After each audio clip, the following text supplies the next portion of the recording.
Hey, Flowmies, welcome to another edition of the ITF Flowcast. We have a special Flowmie Roundtable today. We got Kevin Hargis and Sarah Vandermeer, and we are just gonna have a chat. We're gonna talk about a bunch of different topics. It's gonna be kind of a very loosey-goosey discussion, but again, about topics that we've already have been mentioning in the group. But then we're also gonna have some kind of fun questions too to get to know each other a little better. But how you guys doing? How's everything going? Good. Everything is super busy with the real estate season, but at the same time, we're also dealing with nonstop rain. So Nonstop. So both. So hurry up and wait, right? yep. Yeah, we've had pretty mild weather here. Low, mid, high 60s, low 70s, and just rain sporadically. So we've been doing pretty good with that, but still just slammed with work. So yeah, so that's kind of the good thing. I don't know. I'm hearing around anyways that most companies right now are pretty busy, and I'm sure that has to do a lot with that housing crunch that's kind of coming in, where with the demand of that, it just everyone's kind of already thinking about their houses and everything. So I think that's been a big jump. So that's good. It's good that we're all busy, and we're hearing some even the newer companies are finding work. So that's pretty cool. So glad to hear it. Well, why don't we go ahead and get into our discussion here? We'll talk about a few topics here. So just so you know, Kevin and Sarah don't know what these, I've written these questions out. So this is going to be just right off of the top of the head. We're going to see how smart they are and what brilliant business minds they are. And we're going to get some information out. And so the first question, window cleaning versus glass cleaning. What is the difference and is it important? And Kevin is the one actually who wanted to talk about this because I think he's got a bee in his bonnet about it already. So why don't we open it up with you, Kevin? What do you think? Window cleaning versus glass cleaning, what's the difference? So I see this come up a fair amount in some of the groups where somebody will ask the question, do you just clean the glass? Do you clean the whole frame? Do you clean the sills, et cetera, et cetera? Sometimes it'll get brought up in a discussion of traditional versus waterfed too. And there's always a variety of answers. And I don't want to say that any one of them is wrong, because you're going to clean the glass. Yes, it's what people see. You want to charge extra for screens and for really dirty sills, frames, etc. That's fine. But I think one of the things that I wanted to kind of touch on was what is the customer's perception versus what we are selling. So most of us advertise what? Window cleaning, right? We're a window cleaning business. And this came up the other day, and I gave this analogy. If you went to Lowe's and bought a window, you needed to put a new window in your house, and you went to Lowe's and bought a quote unquote window. And when they came to give it to you, they gave you two pieces of glass. What would you think? Would you think you just got your window? Or would you be like, yeah, that's not a window, that's two pieces of glass? Well, but you bought two pieces of glass. You bought two windows, you bought a window. To a customer, the window is just that. It's the whole frame, it's the edges, it's the sill, and it's the glass. So when we're advertising that to customers, to me, if we just come at it with the standpoint that I'm just cleaning what you see through, the customer's perception or what the customer thinks they are going to get is different from ours. And again, I'm not saying that you should always clean everything for the same price, but when we have an attitude about, well, it's my business, I'll do what I want. I think that can be a negative to a lot of customers if somebody else comes in and says, well, we typically clean everything. Here's our price for it. It's a little bit more expensive, or you have some extra dirty sills. We're going to have to take some more time with it. So it would be a small upcharge. The customer is going to feel better about the service. And I think that's where some of that gets lost in the debate is, well, but we clean the window. We see the window again as that pane of glass because we're window cleaning. We're talking about that, and that's what we're focusing on. But again, in a commercial setting, are you just going to clean the glass and leave water and dirt all over the windowsill? Well, you're going to wipe that off. So it's kind of that same thing. And again, looking at it more, what's the customer's perception and expectation versus what is it that we're advertising that we offer, and how can we match that up? Yep. Sarah, what do you think? So I actually think it's a great opportunity to set yourself apart from other companies. We use ResponsiBid, and one of the things I love about ResponsiBid is it gives people packages, different things that we offer.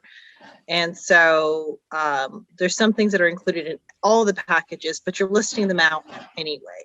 So you're seeing, oh, okay, they're cleaning the frames, they're dusting the tracks, they're detailing, they're doing these different things, they're washing the screens. And I think that people knowing what they're getting really helps, because then they're able to ask another company that they've gotten a quote for, well, does it include these things?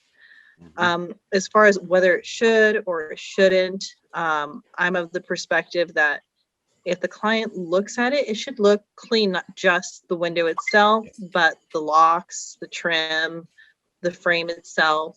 The way we train our guys is, the order is first you dust from top to bottom, frames, everything. Then you applicate, then you scrub, then you squeegee, then you detail. You make sure the sills are good, the locks are good. The only thing I would say that our pricing kind of varies on is the level of track cleaning and the level of screen cleaning. So it's not so much whether it's included or not, but at which level. So we always dust and vacuum tracks, but if you want a detailed track cleaning, we'll charge extra for that, meaning you're scrubbing it with soap and water, you're getting all the little crevices.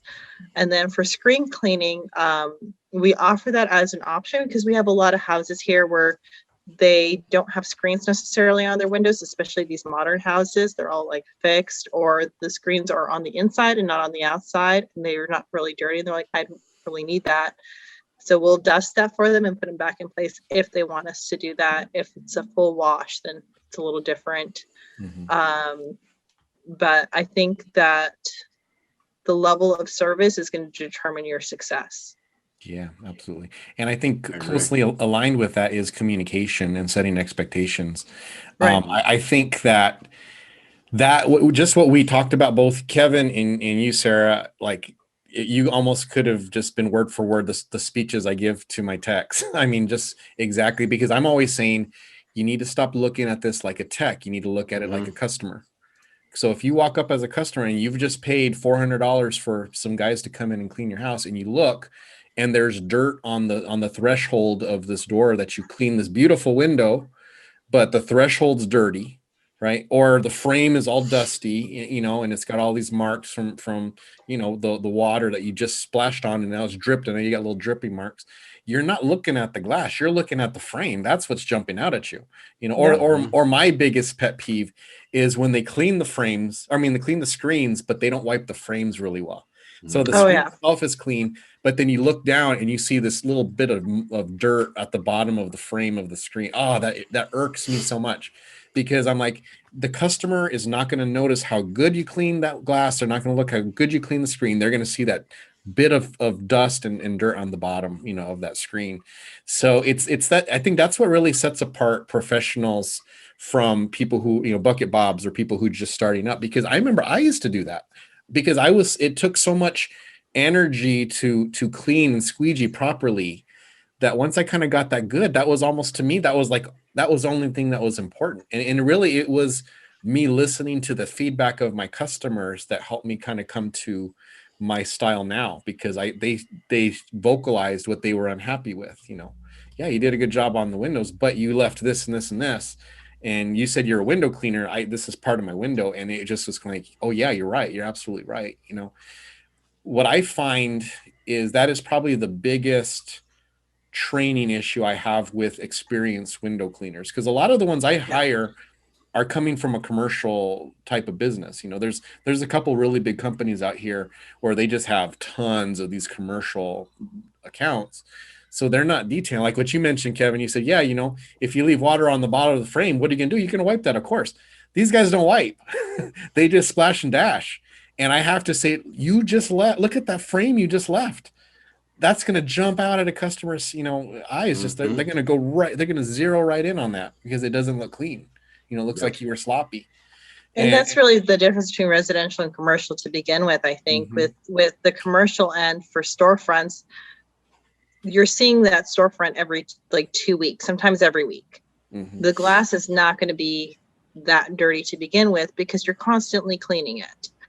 And at the same time, to be competitive with commercial storefront, you have to charge. You can't charge as much as you'd probably like to.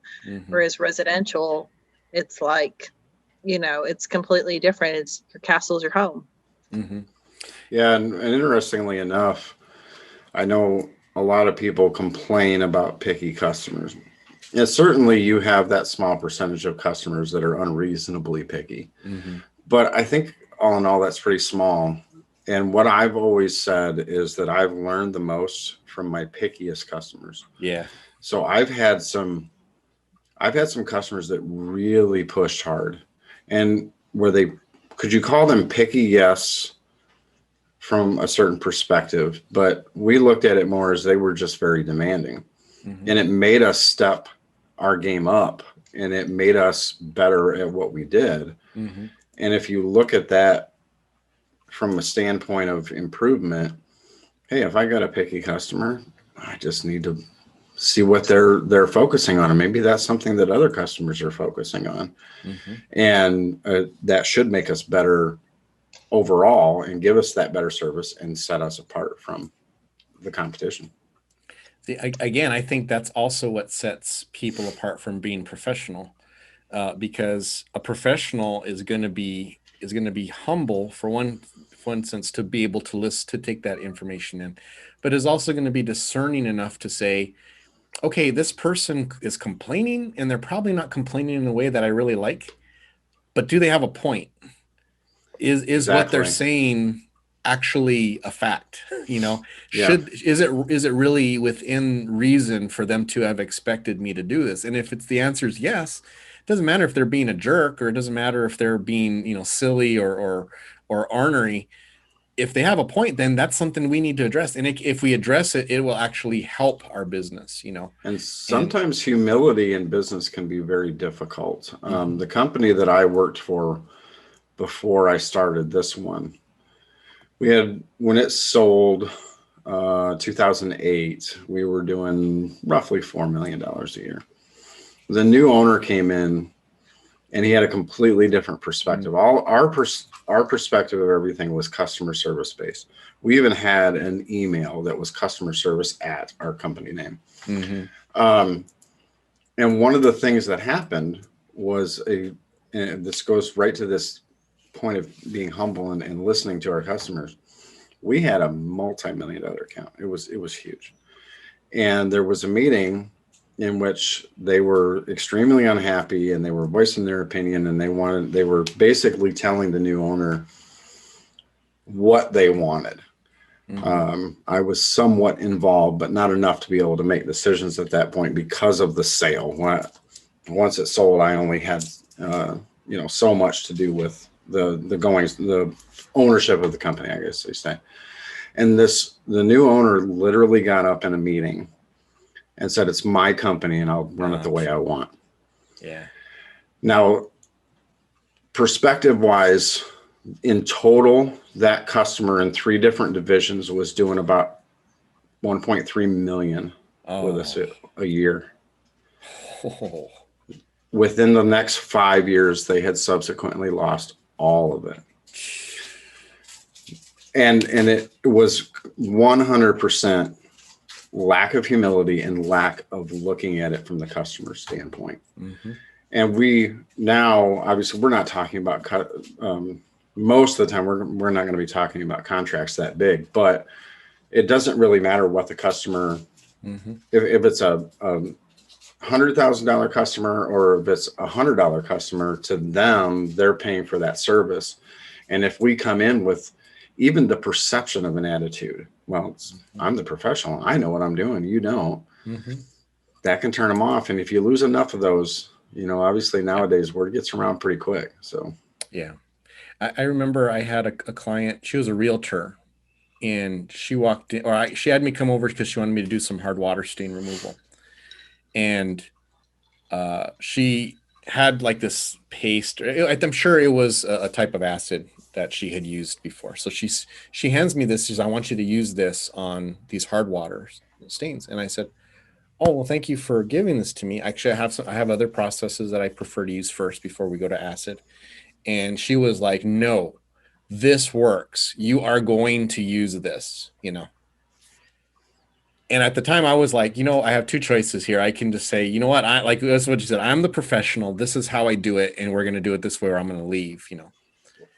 But what I did was I said, okay, well, I'll tell you what, let me try it. Let's try your product and we'll see if it works on these windows, you know. And so I tried it, and of course it didn't work, you know. And so, but I let it go. And then, you know, we looked at it afterwards. I cleaned it, and she looked at it and she's like, how come it didn't work? And I said, well, that's because there's a lot of different factors that cause hard water stains. And I happen to know about several of them. And I've got about 5 different methods that I use to take hard water stains off. I would never have used this acid on this particular hard water stain. So why don't I show you some of the other things I have, and then we can kind of go from there, you know. Anyways, at the end of it, I won a connection with this person, because now she uses me all the time. But if I would have reacted poorly with the lack of humility, I probably would have ended that relationship and never known what was going to come after that. But because I was calm, I let her have her say. I let the situation dictate how it was going to play out rather than me trying to dictate it. I won her confidence. Then she kind of was able to acknowledge that I knew more about this particular situation than she did, without actually telling her, I know more about this than you do, you know, Right. and making and affecting her pride. Then now all of a sudden now we have a relationship, and I've had it for, you know, 5 years now, where she calls me and refers me to her clients, you know. So it's just an example of, you know, really, again, one, communication, right? So making sure we acknowledge the expectations of our customers. 2, we look at the windows from the customer's viewpoint, not from our viewpoint. And then 3, we have humility, you know, and we just make sure that we do our best to gain to benefit our company, as opposed to try to make other people do what we want. So those are all good stuff. Anything else to add on that topic before we go to the next one? I think the only thing I would add to that is that while it's important to give very high levels of customer service and set expectations, it's also important to charge for your time accordingly. Yeah. So an example, we had been doing this large house off of a golf course for years, and the clients, even though we've done a great job every time, they still like to follow us around. You know, that's just how they are. And they'll kind of like point out things that are really not anywhere near windows. They're like, oh, well, what about this trim over here? I'm like, well, that's on a wall with no windows. We don't do that. And they find all these little like kind of extra things. And so, and then, you know, they're a little rude to our techs and stuff like that. So we realized we were spending an inordinate amount of time on this house regularly. Once the pandemic hit, they had stopped service for about a year. So when they were ready again, we said, sure, but our prices have gone up. And so we had decided at that point, we don't want this client. They're very, very difficult. And we thought, okay, we'll just raise the price like $300, and they're not going to go with us again, right? And they said, okay. They did. And then they said, well, we want you to add lanterns too. And these lanterns are ridiculous. And I was like, you know what? $50 a lantern. And they said, okay. And then, you know, this last time we went out, of course, there's always a little something. They were happy with the service, but like, why can't you also include this or that? And I said to them, you know, it seems like you're not too happy with us, we're happy to refer you to someone if you need to, but this is what's included. This is what we've outlined. And after that, they got really quiet and they stopped complaining as much. So while it's important to meet picky customer expectations, don't let yourself get taken advantage of, because I feel like in the beginning of our business, we would just say, okay. Yep.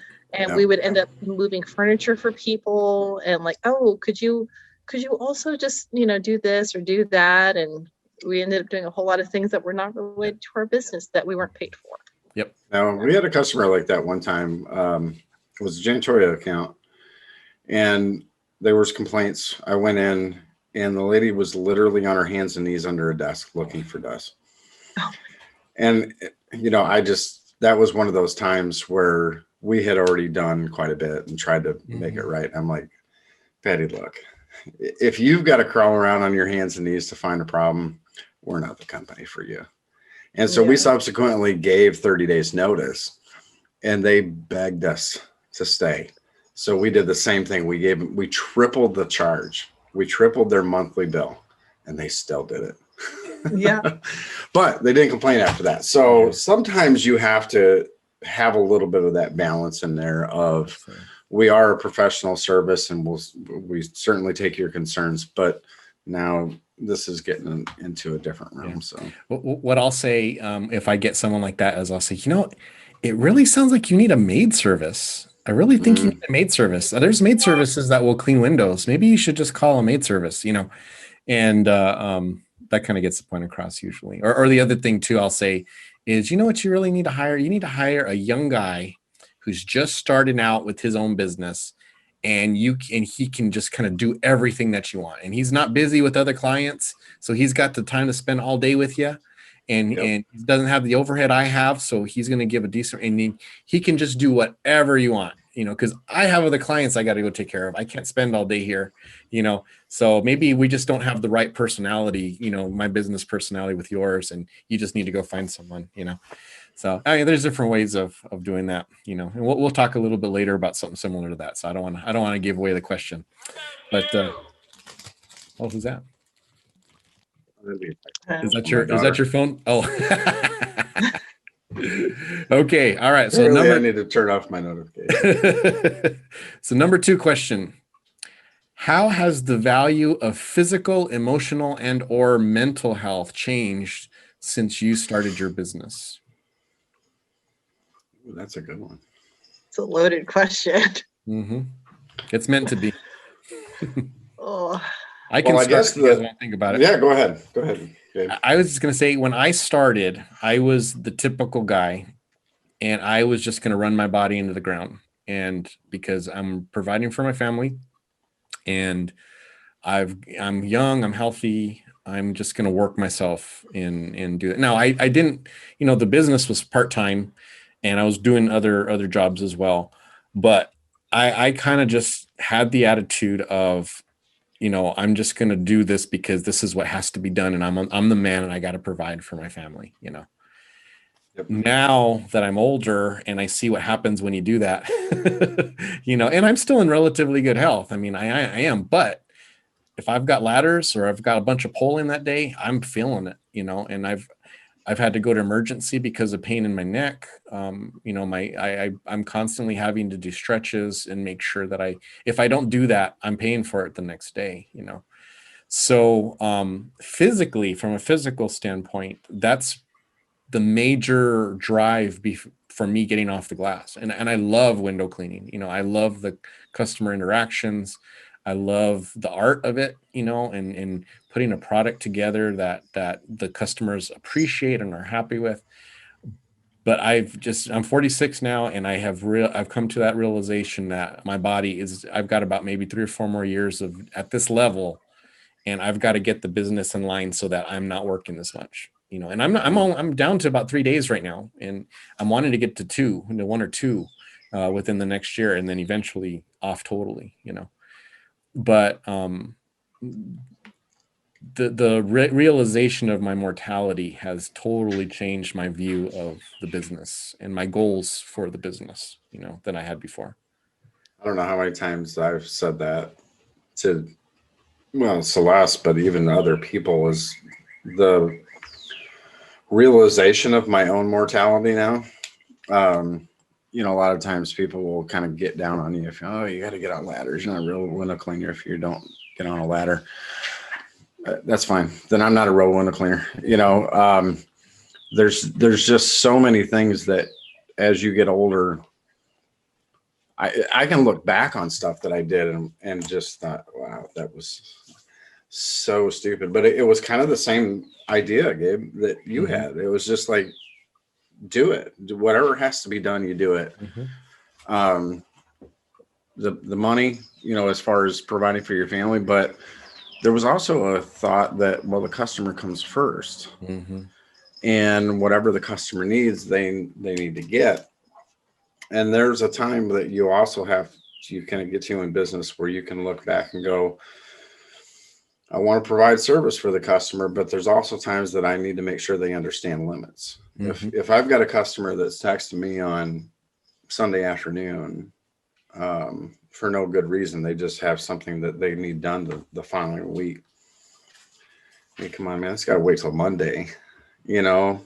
And there's times where you've just got to really kind of sit back and look at what's the most important thing. Yeah, I do have to make money, but not spending time on the weekend with the family and not doing things that I want to do just increases stress, which increases problems. I was at Menards this afternoon looking for a fitting for finishing the power washing trailer, and I got so frustrated because I couldn't find what I'm looking for, and it's like, oh yeah, I've been doing this too long. I need to I need to take a break. And if you're having a mental breakdown in the middle of Menards, you're doing it too much, right? Yeah. So but I think as we get older, we have more of those epiphanies, I'll call them, that yeah, something's got to change. I can't have that. Because before I would just get mad and then madder and more mad. And at the end of the day, I would have finished the project. I would probably have had a few broken tools, a couple other things thrown about the garage or whatever, you know. But now it's like, okay, it's not that important. Let's just stop and let's move on. Yeah. So I think for me, the same themes keep coming up in our business and in our life. One of those is work smarter, not harder. And then also revisiting as much as we can our whys. Why did we start this business? You know, for us before, Feba was working 2 jobs. I was working a job and going to school full time with 3 kids, you know, and I mean, there would be days where he'd go from one job and then go to an evening job and he wouldn't see us for days. It was really hard on the kids, on me. And so a big part of the reason why we started this business was to spend more time with each other and with our children. And so I think in the beginning, it worked great because all of a sudden we had our evenings off, we had our weekends off, we could dictate our hours a little bit more. And then as we grew, we started to hire people, and somehow hiring people, you start to work more initially before you work less. Yes, I have a theory about that. I'll talk about it afterwards. Yeah. And one of the things we've been, you know, the candle's been burning at both ends lately. We've just got a lot going on in our lives. And so I told Feba the other day, you know, because we can't work our way out of this situation. That's just not how it's going to happen. So I put my foot down and I said, there are days you're not going to work. The guys will do it without you. He's like, but what about this or what about that? And I said, too bad. And there are other times where, you know, people are trying to desperately get on the schedule. He's like, well, I'll just go ahead and do it. I said, nope, that's your day off. He's like, but what about this client? I said, they're going to have to wait. If they like us, they'll keep using us. If they really need to go with someone else, they'll go with someone else. And 90% of the time they say, okay, I'll wait a month. You know, they're willing to do that, to stay with us because they like who we are. And ultimately, I think it's really important to realize that, you know, the difference between a business and a job. Yes. For a lot of people in this industry, they've built themselves a job. Yes. And that's not what business is supposed to be. So our ultimate goal is to get both of ourselves out of the field and grow crews and have an operations manager and maybe even a sales team, and be able to dictate our schedule a little bit more and decide what we're going to do, you know? So I think for your mental health, it's really important to think with that goal in mind, because if you don't, you're going to burn out. Yes. And there's no way around that. And physically, it's really hard. I mean, I remember maybe 2 or 3 years into our business, I fell off a ladder, and it was just a really, really, really long day. I wasn't being as careful as I should have been. I was losing my vision halfway through every day after the fall. I had to go through a lot of chiropractic care. That night, I didn't even go to the hospital or anything. We had some issue with the family, with one of the kids. We thought they had appendicitis or something. And so I just limped myself with my child to the emergency room to get them handled, covered in bruises, barely able to move. It did not matter. And I just didn't stop to take care of myself. And I think that because we all do that as business owners, we just think, I'll just push a little harder. You know, ultimately, we're giving up the things that we are doing this for, like our families, our spouses. We got to put those priorities first and ourselves first. Yeah, man, I loved what you just said right now about, you know, what is our why, right? Because I know my why to start was freedom. And it was to have freedom to do things that we wanted. And yet what happens is you get stuck, like you said, with that mentality of, oh, I've got to take care of every single customer. And it's funny you say that, because we learned a lot during this pandemic, and we especially learned a lot. Our January and February was very slow. So because I wanted to keep my guys working, I gave them all the work. So my January and February, I worked maybe like 3 days in that month, like in the field. And it taught me that I could trust the crew. You know, I could trust them to do it. And part of it is because I have a great crew right now. I haven't always had good crews. You know, I haven't always had people I could depend on. But, you know, we ran 3 crews in a day, and I just maintained it, you know,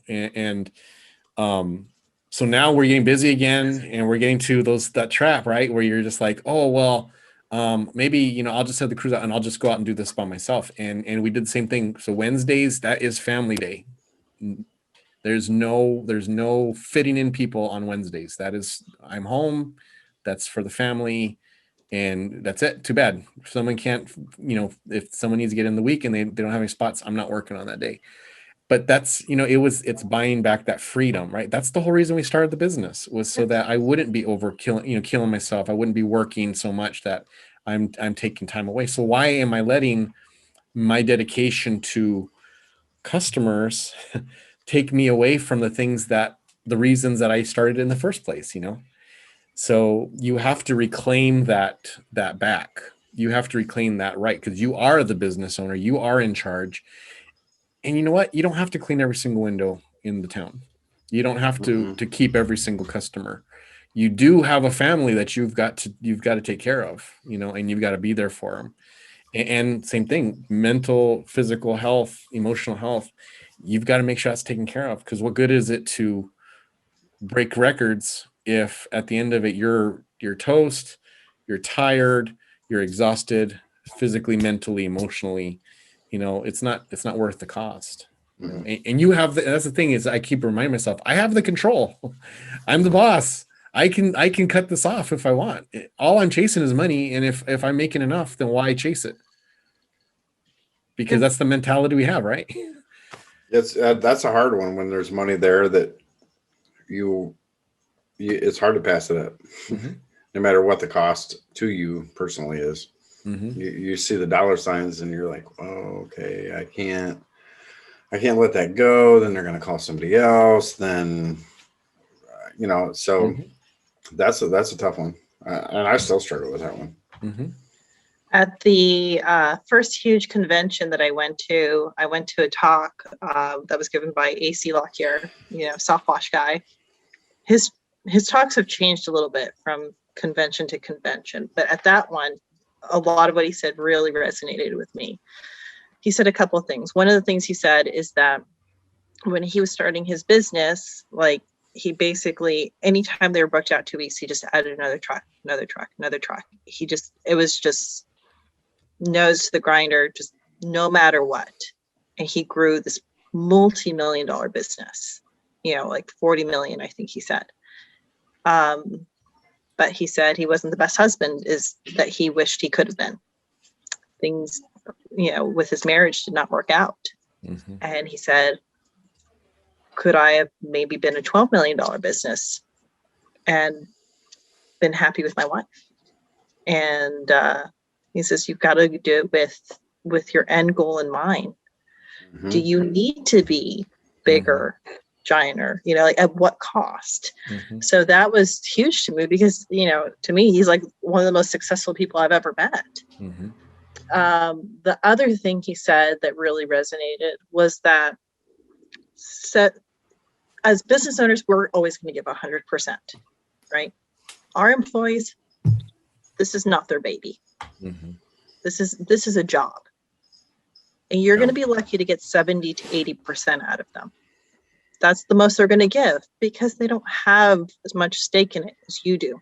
And that's just, you're going to have to live with that. You're going to have to be okay with that. That's why you need systems. That's why you need good training. But do not expect your guys to be as good as you are, and be willing to step back and let them take over as needed. Good. Yeah, that's really good. Just real quick before we go on to the next one here, I wanted to touch just a little bit about what you mentioned about the hiring, and because there's I would call it busting through the walls, and I went through it because when I started, I always stayed small. I always, I started in 2000 until about 2012, 2013. I was the same. Now I started growing just naturally. I never advertised. I never did anything. It was all word of mouth. It was all referrals from customers who are happy with me. And, when you do good work, you just will naturally grow without anything, it will just grow. And so I started getting too much work. I couldn't handle it myself. And so I started hiring. So I hired a couple guys. One was okay. He didn't work out great, but the next one was pretty good. He was experienced, But it was like I finished the year and the business did better, but I made less. And it freaked me out, and I was like, what's going on? I'm working harder and I made less money for myself. And I was like, forget it. So I let him go. I didn't let him go, but when the time was right and he wanted to leave, I just didn't hire. So I went back to being a single owner. But then again, it started growing. And so what I kind of learned was there is a busting through the wall time where you have to kind of push yourself through that. And I don't mean push yourself by like overworking yourself and killing yourself, but it's like you have to endure a time with your business where you are going to be less profitable to get to the time where you now become profitable again. But if you can bust through that wall, the profitability is exponential. When it's just you yourself, it's the profitability is always linear. It's always going to be linear. You have more work, you get more money, and it's going to be on this chart that goes up this way. But when you have employees and you get busy, now it's exponential. And now you can go from, a crew that's making $70 an hour to a crew that's making $300 an hour, and now the profits go up. So now there's that, and then there's different sections within your business where you kind of realize, okay, first of all, is it worth getting to the other side, or am I happy where I'm at? Because if it's not, if I'm happy where I'm at, there's really no use going through the hassle. But if I'm at the spot where, no, you know what, I need to get to this other side, then I have to acknowledge that there's going to be a period, probably a year, where I'm going to be less profitable than the one I was. But the goal is to get to the other side. So now the profitability is going to be exponential, you know. And the reason why I went to the next side was because of that realization we talked in the first question, was that, you know what, if I'm going to support my family with a business that I'm not working in, I need to have X number of crews running, you know. And so to get there, that means I'm going to have to bust through a wall, and I'm going to have to go through a year, which ended up being about a year and a half of not being as profitable as I was the year before. And now I'm at the spot where I've got 3 to 4 crews a day. I'm on them, like I said, about three days a week. And I want to get to where I'm either 2, 1, and then 0, and then I'm off the glass. And, it's working. I mean, I did go through a period, but now I'm at the time where it's the sweet spot where now they're at the max profitability I'm going to have at this level. And then I'm going to have to ask myself again, do I really want to go to the next one? Which right now my feeling is no. I'm kind of happy with where we're at now, and just maintaining this. But, I don't know. I mean, things change, right? Life changes, family needs change. I may need to bust through again, but for right now, I finally, the work that I put into it kind of got me here. And now I'm kind of reaping that benefits of busting through that wall, Yeah. So it's just kind of a lesson I had to learn the hard way, because the first time I did, I retreated. I went back. I'm like, wow, what am I doing? But now it seems like it's worth it. But okay. I think there's. Oh, go ahead. Sorry. There's always something so sweet about sending somebody out and you being at home and knowing that you made money not being there. Yeah. Like there's something a little magical about that. Yeah. On the other hand, there's also nothing worse than having clients call you and say, so-and-so didn't do this, or why didn't this happen? But, and it's kind of like this weird catch-22. I feel like the most difficult thing I've ever encountered in business has been employees. Yeah. Yeah. And at the same time, we're planning on doing a road trip this summer and taking off for a week and doing that. And normally we would not, like before employees, that would have meant that we just didn't have income for a week. Yeah. And now we have income for a week and we can go on vacation. So I don't know. It's kind of interesting. When we used to take vacations, we would not only have to save up the money for the vacation, we'd have to save up money for that week. Exactly. And now we can go on vacation and the business does not miss a beat. We've got good people in place, both in the office and also there. And we're like, okay, we're going to be gone for a week. Don't contact us unless something's on fire, Yep. and we've done that a few times. Our first time, I remember we went to the East Coast. We went to go visit my wife's family in Massachusetts. And I was freaked out because this was the first time I was leaving my business in the hands. At that time, I think I had 1 crew. So I had 2 guys and they were going to run the business. And it went without a hitch. We made the money. I mean, the business made money. We just, we're just down, myself at the time. But that was like what opened my eyes. I'm like, wow, this is what could be. It was kind of the first taste of this business could function without me in the field, and do all right. But, like what you were saying earlier, Sarah, about the whole, this is not their baby. So we can only really expect 80%. I've adopted that so much with my view of the business because, yeah, I mean, I hardly got callbacks when I was in the field. I hardly got any type of complaints. But that's because I knew what my detail was, Now and I had the same attitude. I was like kind of get freaked out when I get like an upset stomach, like, oh no, they're complaining about my workers, and I got to the point now it doesn't bother me anymore because I understand as long as it's within that 20%, as long as it's within, as long as the majority of our customers are happy, I can accept those few that are, hey, they didn't wash the screens this time, or I mean, we just did that. We just went to a job where there was security screens. And the techs, for whatever, their thinking was, they didn't view them as screens, so they didn't clean them. And I had to give the speech that we talked about earlier. Is like, if you're the customer and you see would you think you did the job? No, of course not. Because they're screens. Yeah, they're not the normal screens that we clean, but they're still screened, so I had to do that. But Yep. when we went back and cleaned it, we made good with the customer. We, they appreciated us not giving them a hard time about it, that we believed them. And we immediately, we went back the very next week. They were happy and they said, we're going to call us back. So it's like, I've learned to kind of roll with those things, and that's the cost of being home. That's the cost of my freedom from being out of the field, is that there's going to be more complaints than I'm used to. But as long as it's within this threshold, I'm okay with it. And as long as we can make good, win the customer back for the majority of those times. But even those ones we lose, well, okay, it's either that or I work all the time. What's the choice? And the thing is like, I know of companies that are not great companies in our area, and they're busy. Yes. Like, we win business from them all the time because people are like, oh, they were awful, whatever. But they're still busy. Yeah. Right. Exactly. So even if you get a complaint here or there, it's more, how did you address it? Did you offer good customer service? Did you fix it? And that goes a long way. Yeah. I tell my customers all the time, I say, you know what? We are not a perfect company, but we will make it right.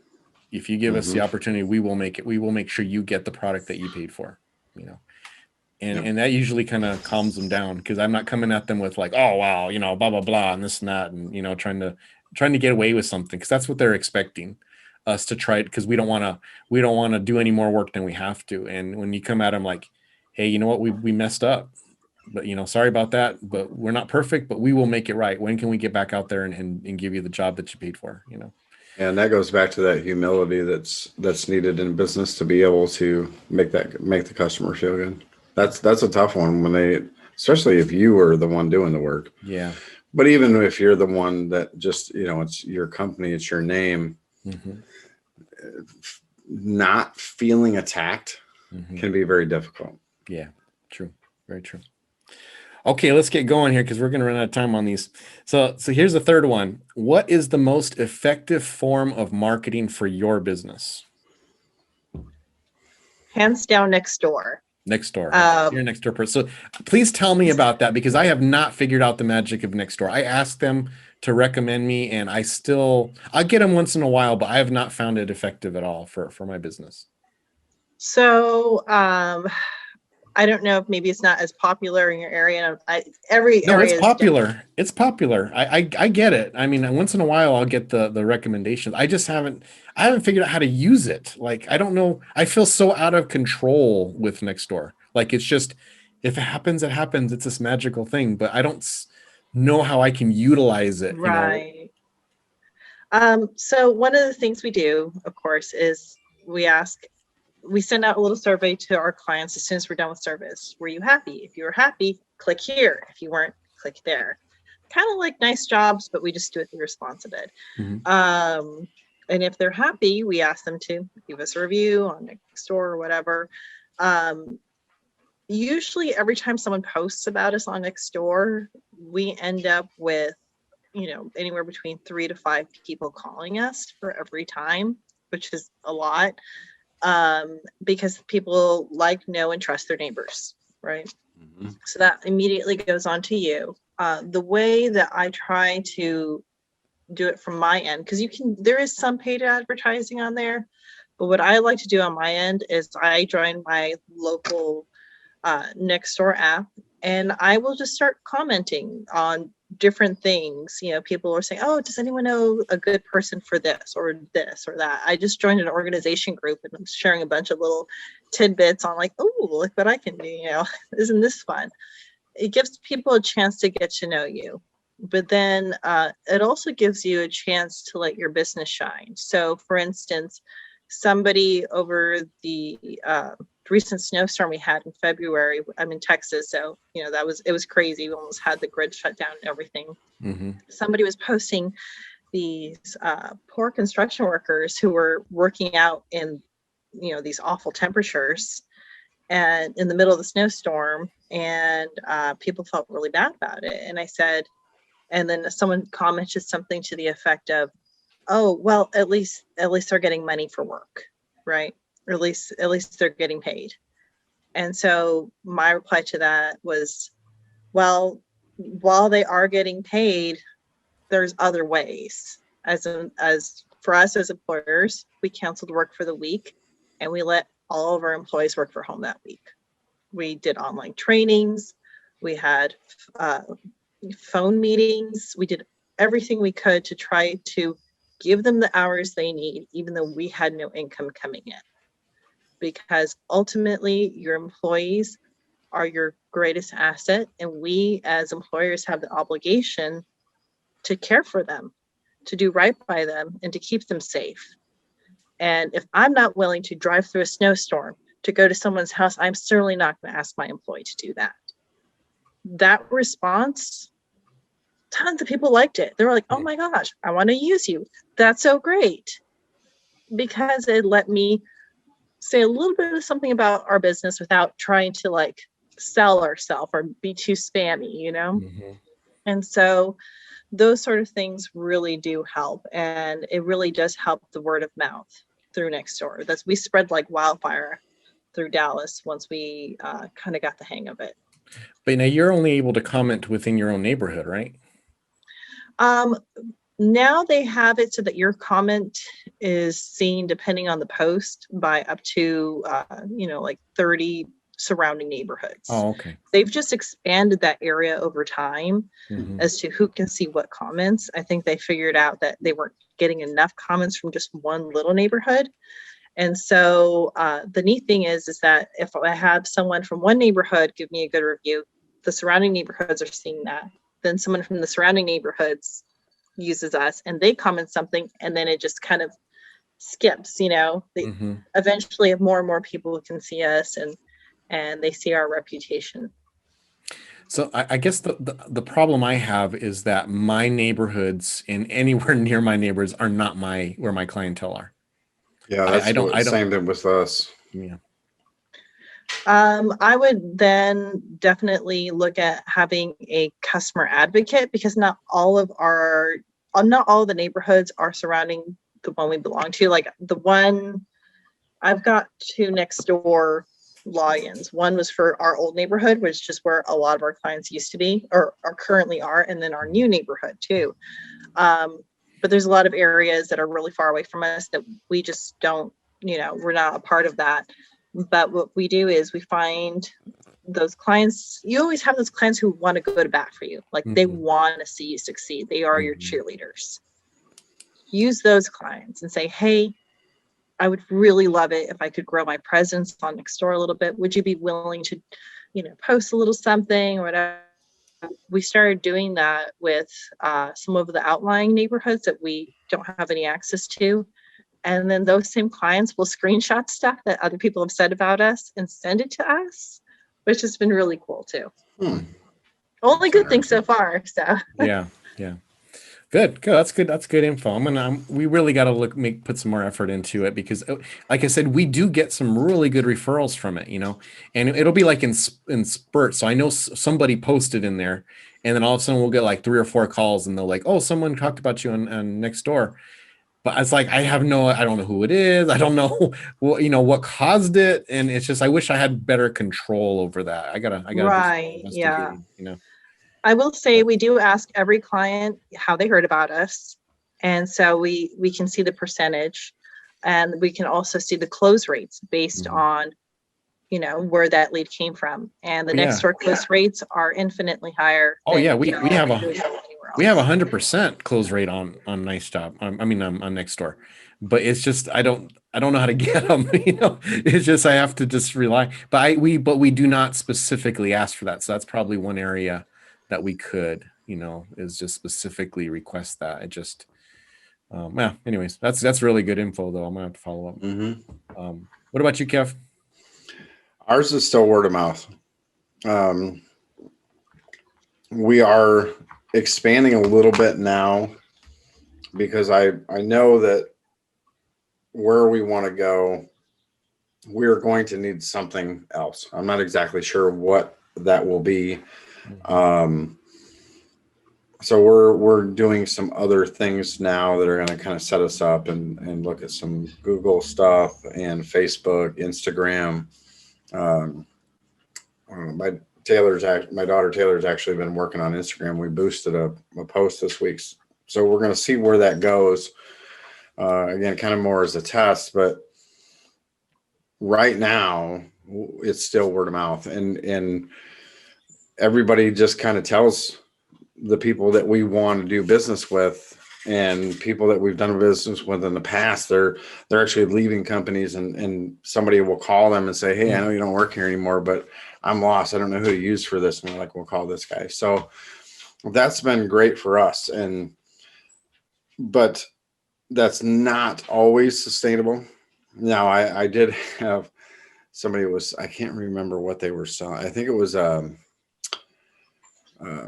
review requests. It's basically to, after you're done cleaning, to request a review on Google, and that's all it was.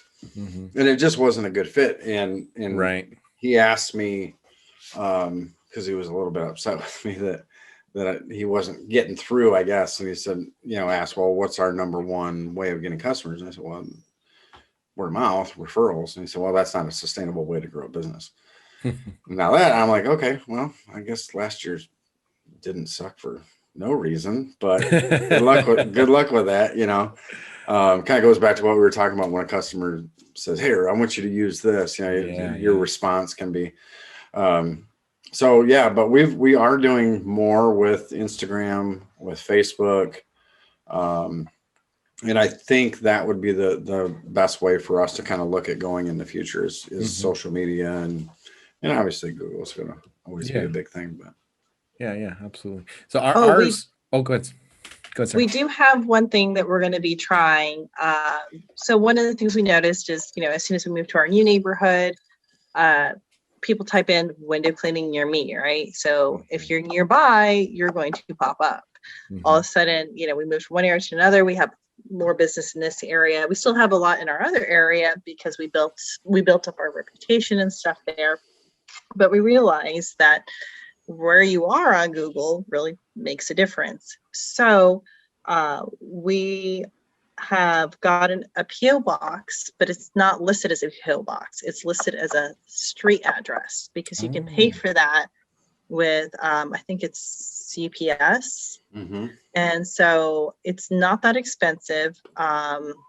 They have, a small mailbox and a large mailbox. So ours is like 67113 Luther Lane, Dallas, Texas, 751. But it's in the heart of where we want to be, right? There you go. That's really smart. So we're about to launch that. We just got that, and you can have more than one location on Google because a lot of businesses do have more than one location.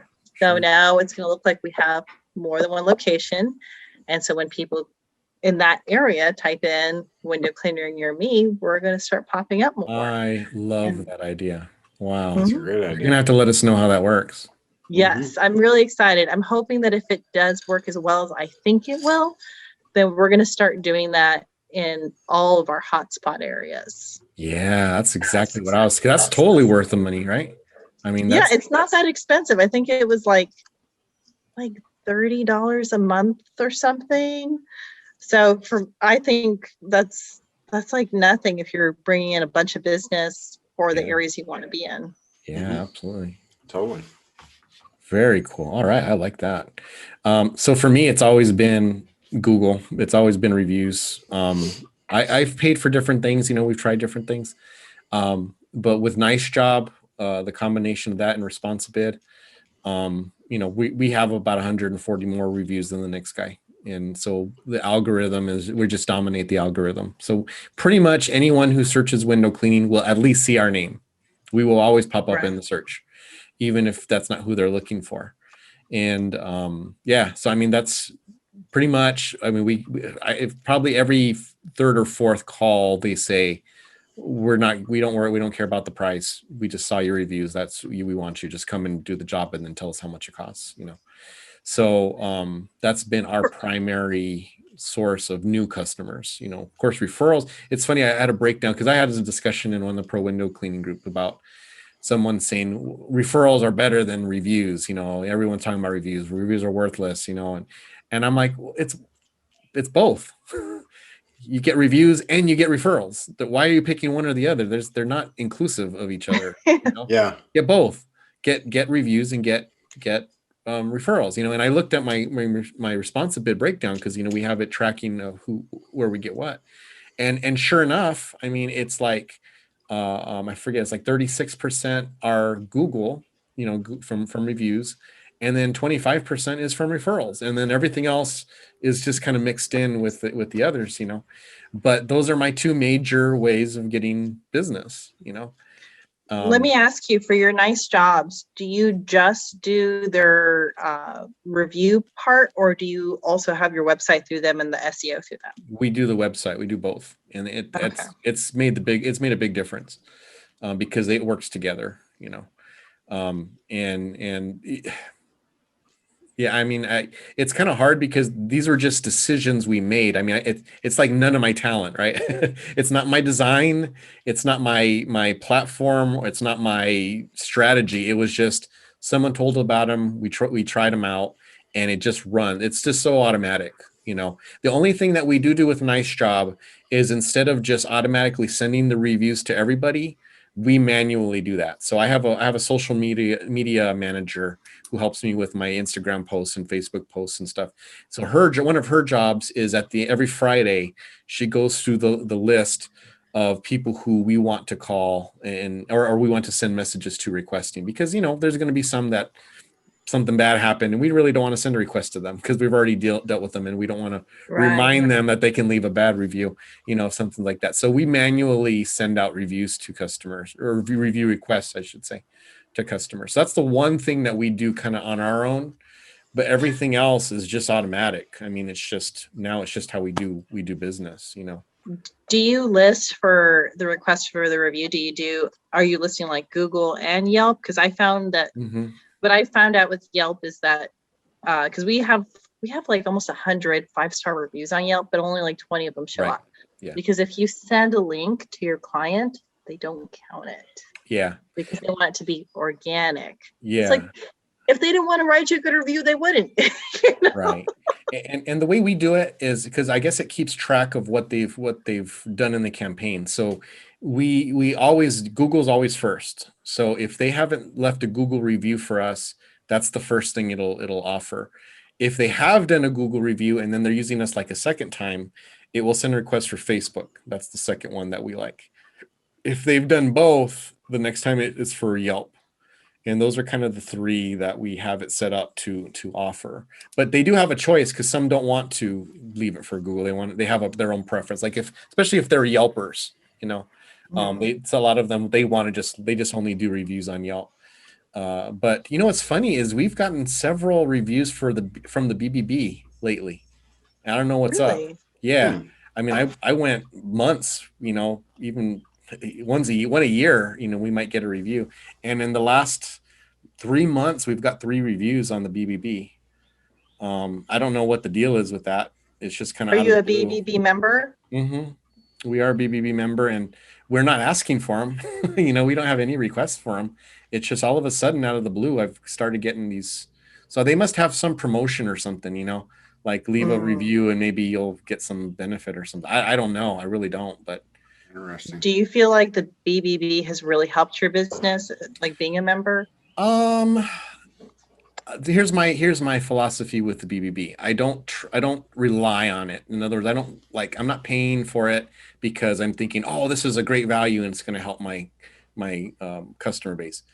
It's just another accreditation. It's just something that we can say, this company has researched us and they've shown that we are upstanding business people, and then we can put the A+ on our website. We can put the A+ on our trucks and say the BBB approved us. It's all it is. I mean, it's like $35 a month. I mean, it's like nothing. But one thing that I did use at the beginning quite a bit is they had a lot of business courses for new business owners, like how to use QuickBooks, social media, marketing and in and out. I mean, that's how I learned how to advertise on Facebook, was through the BBB, and it's all free courses. So there's a ton of courses if you want to kind of investigate and take, on marketing, on running business, on insurance, on, I mean, just a number of stuff that, are kind of, and then also they have networking once a month. Of course, it stopped with COVID. but I used to go to quite a few, maybe 3 or 4 a year, where they have like at Top Golf, they'll just throw an event and you can show up, or you're a member, you get golf for free, get food for free, and then you get to network. And I took advantage of a few of those. That was kind of interesting, So it's just kind of free networking if you're a member. But I mainly do it just because it adds another little thing I can add to my website of that I'm a checked over business, and I'm legit. Yep.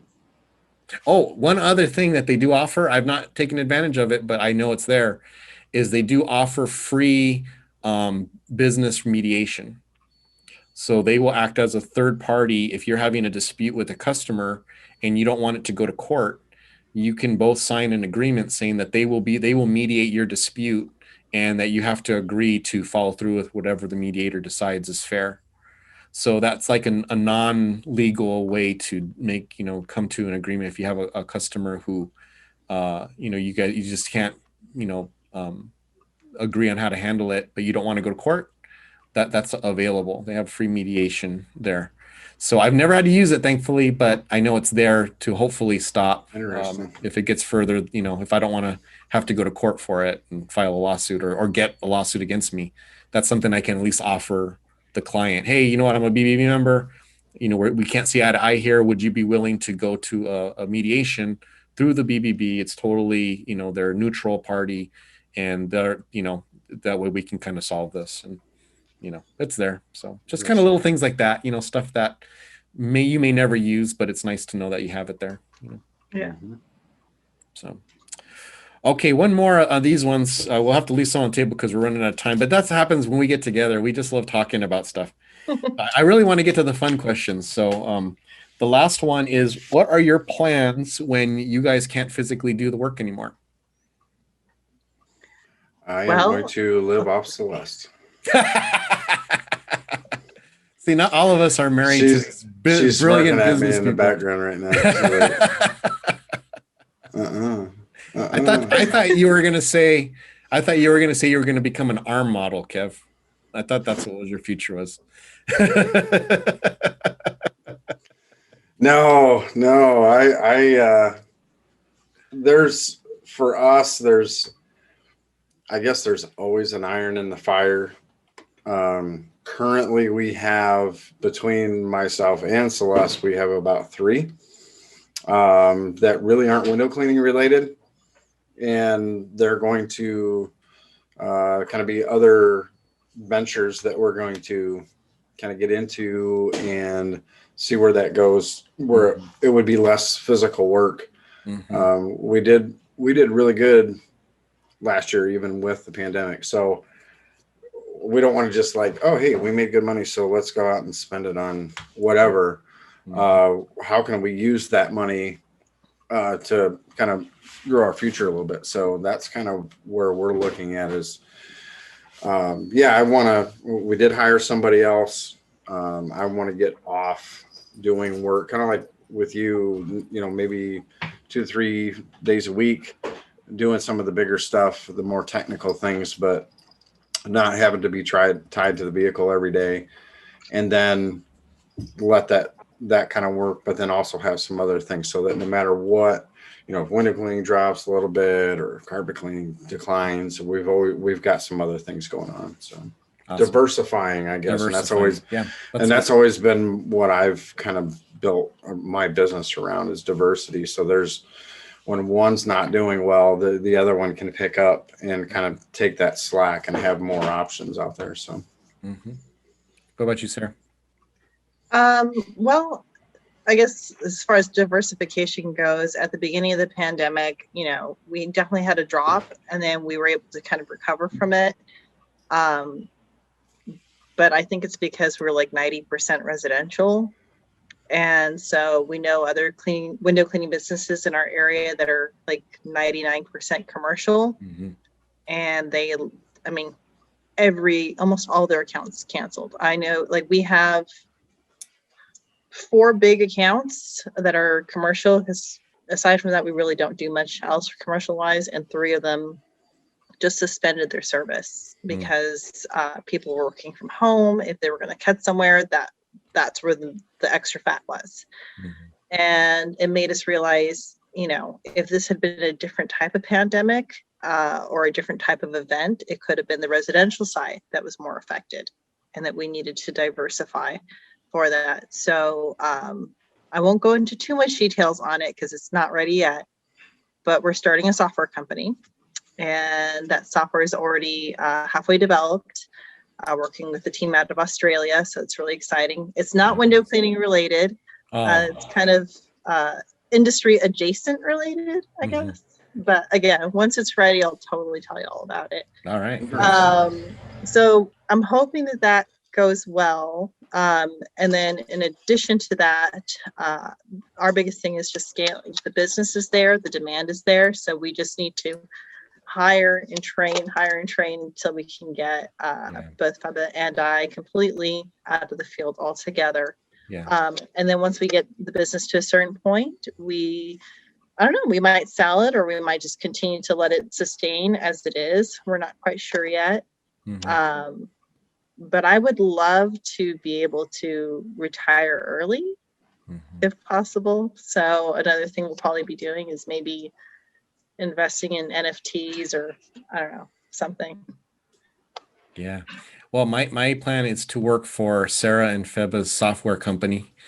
So that's where I'm going to start turning my app. Just let me know when my application can be turned in. I got my resume ready. So I don't have any experience, but I'm hoping that you'll hire on character, so I can go in there and.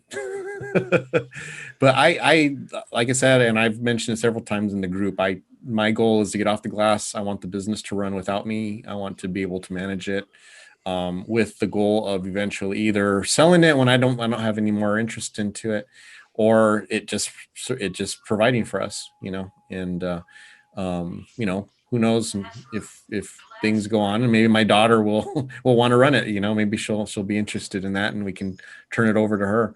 But it's just kind of neat. Was not planned. I mean, when I started the business, it was totally a side thing. It was going to be temporary. I was not going to be a window cleaner my whole life. And yet it just seems like it has fit the niche for so many different parts of my life, from changing from, just goals that we've had to things that we've done to then being parents, and then what kind of parents we want to be, and, I've always told myself, when I started the business, I said, I don't ever want to be so attached to this business that I could not sell it. I want to always be where I am a window cleaner, but I am not a window cleaner, and that's all I can be. I don't want my identity to be tied up in the business where I can't be happy unless I'm doing this or running this. And I've always had that. And every 2 to 3 months, I ask myself that, hey, so where are you at now? Are you able to get rid of this business? Are you willing to sell this business if the right guy comes over and says, here's $6 million, boom, get out of here, And, and I'm always like, yeah, I could, if the right situation came along, I could. So with that mentality, I'm still here, I'm still running it. And now with ITF, I have more of a connection to the window cleaning community than I ever have, So it's like, it just seems like we're going in this direction. And if I can still be involved in the industry, but just not in the hard part of it, the physical part of it, then it just may take us into, the twilight years, so to speak. But that's kind of my plan. But I'm not opposed to selling it. And we actually looked into, a friend of mine that I used to work for has a grease trap cleaning company. And it's probably just about as profitable as mine, but way less gears, only just a few employees. Hardly, I think there's like 4 competitors in town, they're grease traps. I mean, you either clean them or you don't. and they have to be done. Restaurants absolutely need it. It's like, there's no choice. You can't not clean grease traps. And there's only a few people in town, and I really we were considering, and we still kind of are, although situations are kind of changing a little bit, and I don't know that it's going to be worth the hassle of it. But that's kind of what if we do sell the business and we start something else, it'd have to be something that was less involved than what I'm doing now. Yeah. Something that is less, takes less of my time, takes less of the headaches, office work, administrative, that type. Because I mean, I'm at 13 employees right now, Wow. including my wife and I.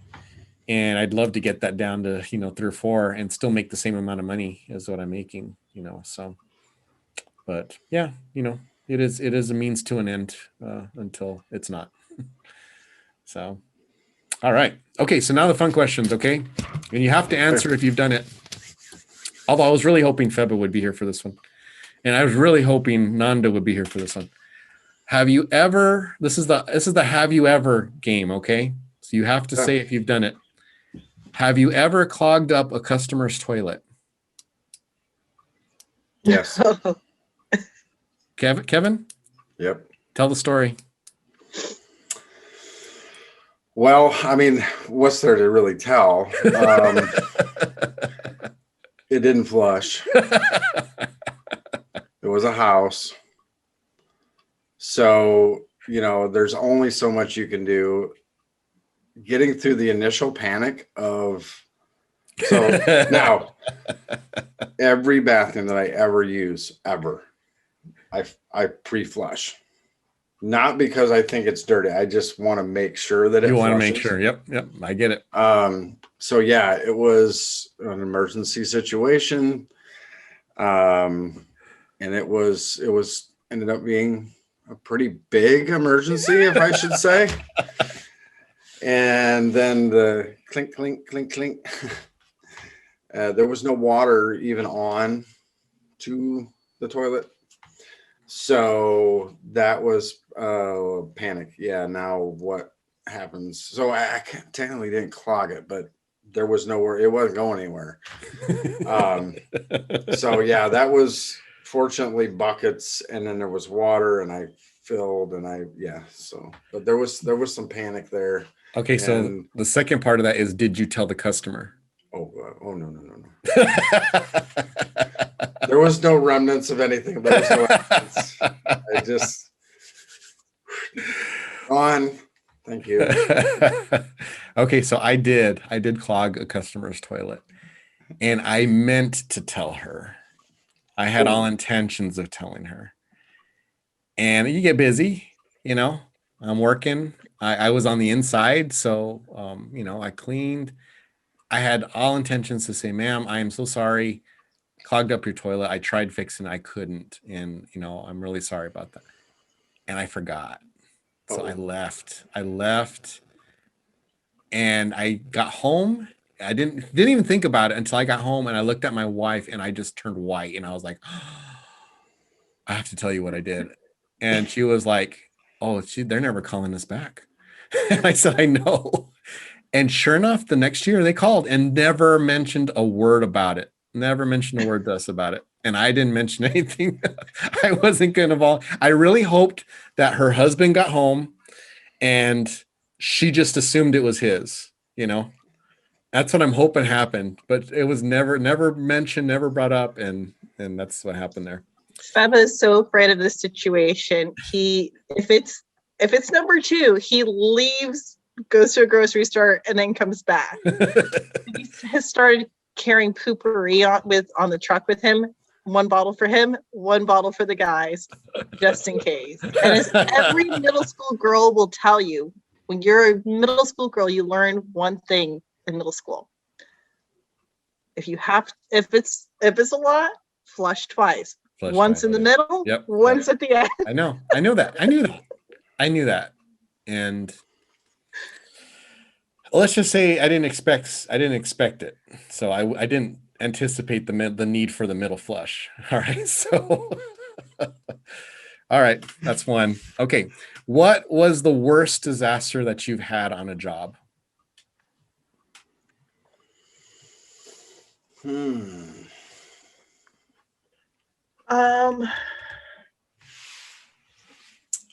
That like a workers had, or that we've personally had? Your company has had.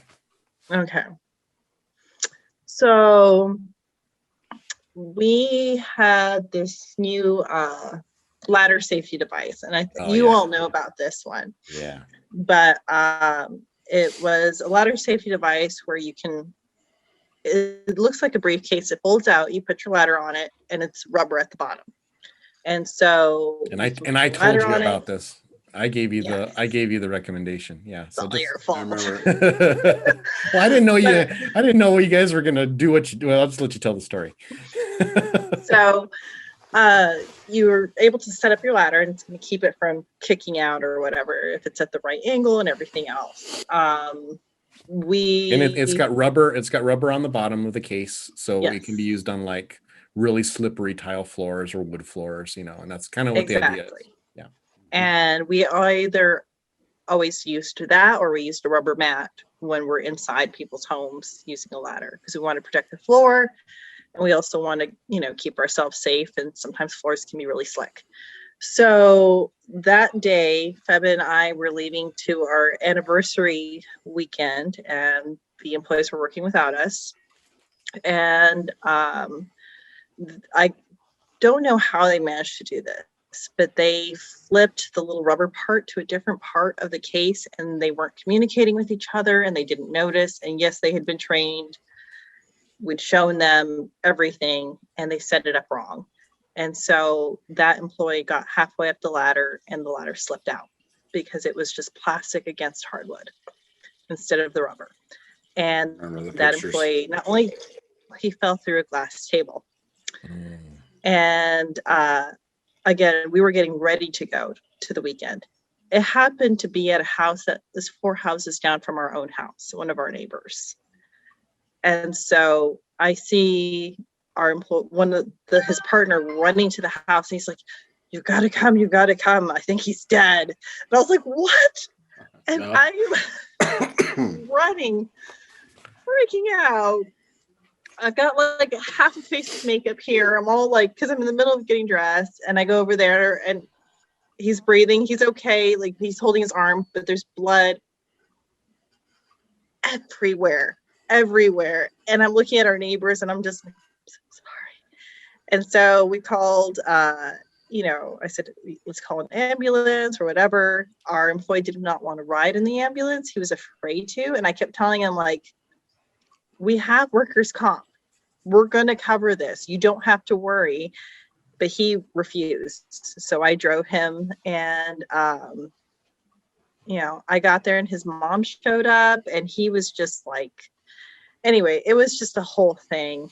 And I thank God we did have workers' comp, but probably one of the worst days ever in our business, for sure.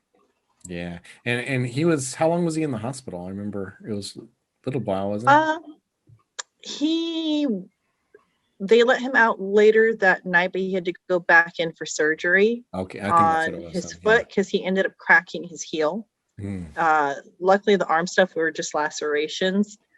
But because he cracked his heel, he could not return to work. So our workers' comp, paid for him and everything else for months afterward.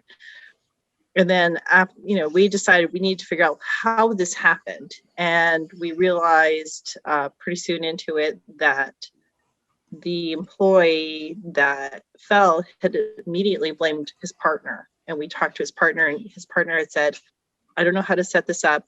You need to check it before you get on." And he neglected to do so. So we realized it's probably not worth having this guy back. And it was a really tough lesson.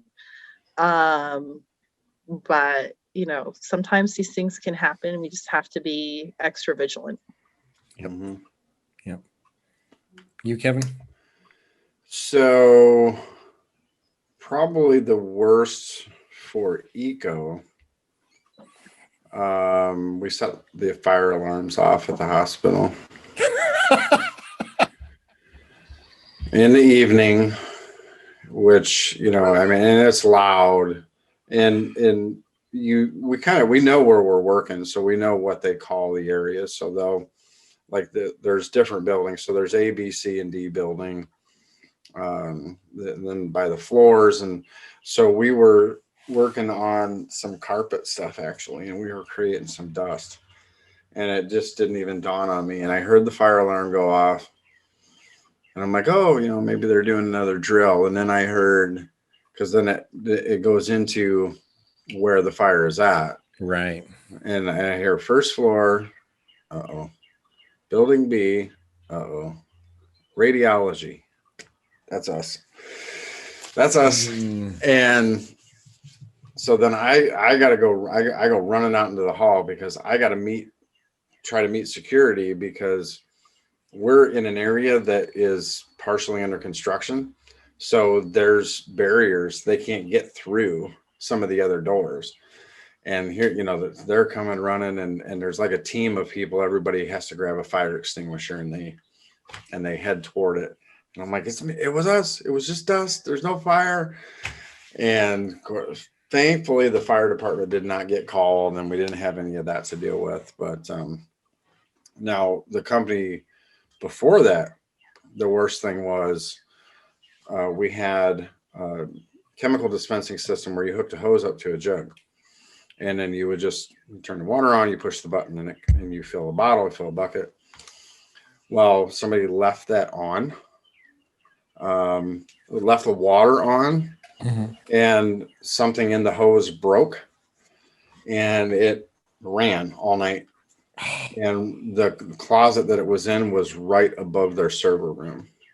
And this was a credit union. Oh. And the water ran through the floor and ruined several tens of thousands of dollars worth of their servers.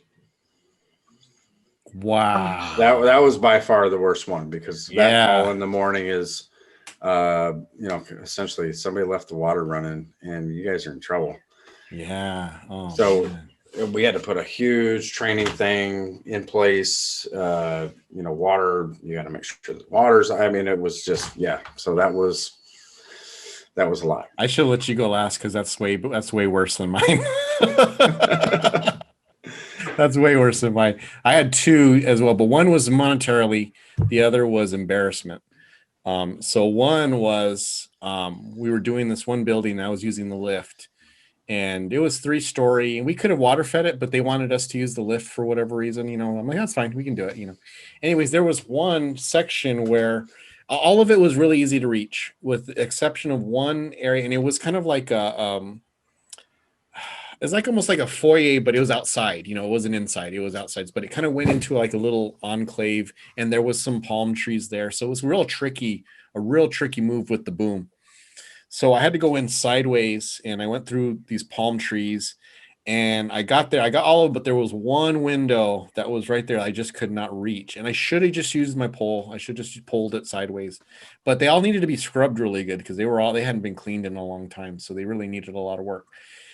Anyhow, I look back and I've got plenty of room. I'm on the sidewalk, but I still got tons of, I got a good 6-8 feet of sidewalk left that I can go on, So I'm like, okay, I can go over another foot. So I go over another foot to get it. And all of a sudden my I don't know if you've ever had that feeling, but the bucket just goes, boom, drops. And you're like, what was that? Well, what I thought was sidewalk was a false sidewalk. It was like there was a lower story below it, and you couldn't tell because it was there, but it was false. There was nothing underneath it. So I cracked all the concrete that was on the entrance of this building. So now no one could go through. That was the main entrance of the building, and I just broke the entrance. Wow. And I did clean the window. Got it done. I'm like, well, this window cost me a lot of money. I might as well clean it. Right. And then and I wasn't in any danger or anything because the 3 wheels were still on solid ground, but one wheel pushed through, broke that entrance. So I backed out. I was just like, and all my workers are there, and they were just all like, what happened? And they were more like, thank God it wasn't me, it was Gabe who did it. The guy was the coolest guy I ever met, because I was like, oh man, they're gonna yell at me, they're gonna tear into me, and he's like, well, we were getting ready to do a huge remodel in 6 months. I guess it just got moved up to next week, huh? Wow. And he was like, so I'll tell you what, why don't you send someone out here? Let's just what would it cost me to replace this? I'll take it out of whatever your charge was, whatever you're going to charge us, and then we'll just throw it into the budget of what we had for to do all the renewal of this, because it was really fancy. I mean, it was a 3-level building, and like I said, this foyer, they had stairs going up, but they were concrete stairs, and like I said, you couldn't tell the bottom wasn't solid. It totally did not look like it was. I mean, you couldn't tell that it wasn't solid. So anyways, but for a whole week, no one could use the entrance. They had to all go through a side entrance. Wow. And they had to turn like an emergency exit to the main entrance for a whole week, until the guy that I told them, they hired him to come and just fix it, not to do the permanent job, but just to get it where it was safe to walk on, so that all of these, 36 companies that worked there could actually get to their offices. Oh, no. So that was one. The second one, I got a call from this lady who was a house cleaner, and she would always refer me to her clients, but she referred me to this new client. And she said, look, they wanted you to do in and out, but they're out of town. I guess they're snowbirds, so they were up north. And she says, so you got to wait till I get there before you come inside, because they've got alarms, and they're real careful about their stuff. So I'm all right. So I get there, and so I text her, hey, I'm here. And she says, go ahead and get started on the exterior. So I start getting on the exterior, and it's a big house. So I go all the way around, and I get here, and the garage door is open. Now the garage door wasn't open when I got there. So I assumed she had gotten there. So I went in, pushed open the door, the alarms go off. Doo-doo, sirens off. And I'm like, what happened? And so I'm yelling, her name was Yolanda. I'm like, Yolanda, no one's home. To this day, I don't know how this garage door got open. But of course the police come. Now, how am I going to explain that this garage door magically opened and the kitchen door was open? And, so I mean, I stuttered my way through this, and they all, like 3 or 4 cops pull in, just all sirens blazing. And I'm standing here, this little Mexican guy, like, oh, it wasn't me. And, oh man, I mean, it was such a terrible situation. And then of course it's in a real rich neighborhood. So all these cops around the house, all these rich people coming out, they see my truck with my lettering there, what's Gabe's spotless window doing breaking into my neighbor's house? And of course then the client calls, not me, because it's not me. It calls the lady who hired me. What's happening? Someone's breaking into my house. And finally she gets there. And I mean, it just was like this huge thing. No one believed me. Everyone thought I was doing something nefarious.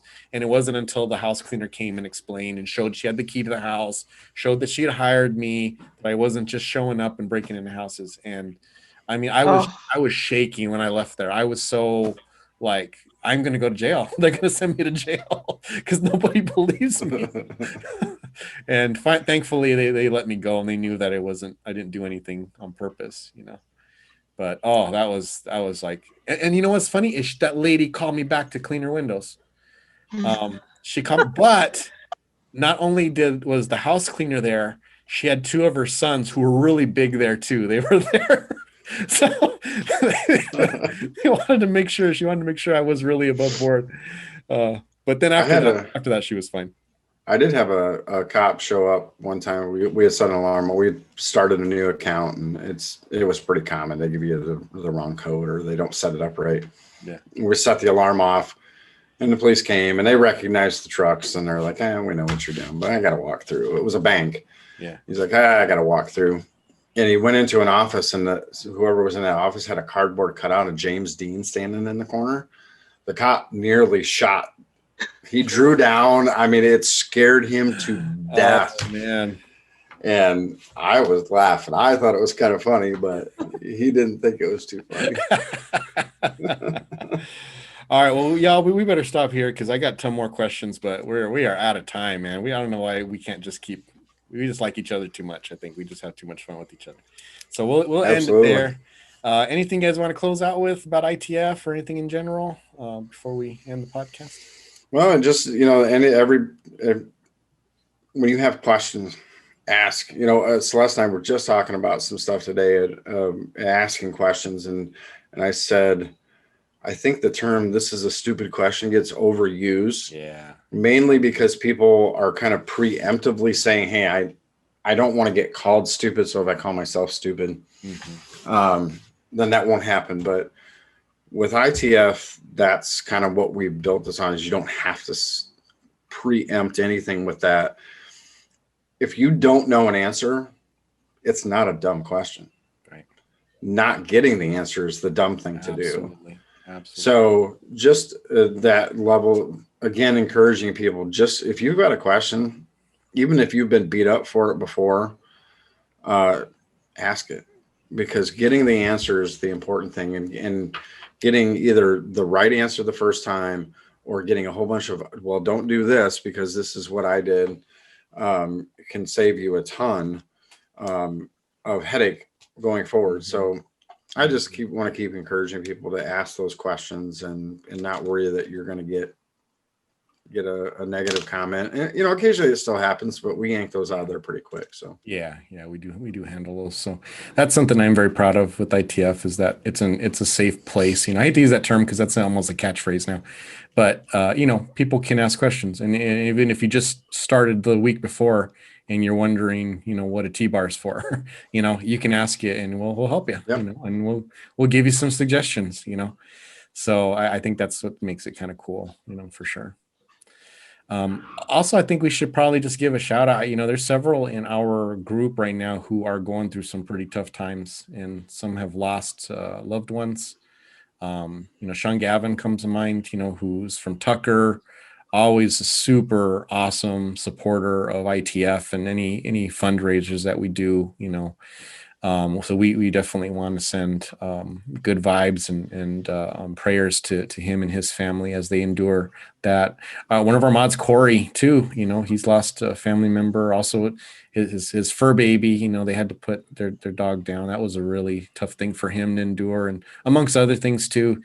We have several in the group right now who are going through some challenging times. So it's a good opportunity for us to reach out to them and just tell them we're thinking of them, and that let them know we're there to support and listen if they need to talk. But I think that's ITS good for that. We got a lot of people who are willing to do that. They're looking out for each other. And you're not alone. Nope.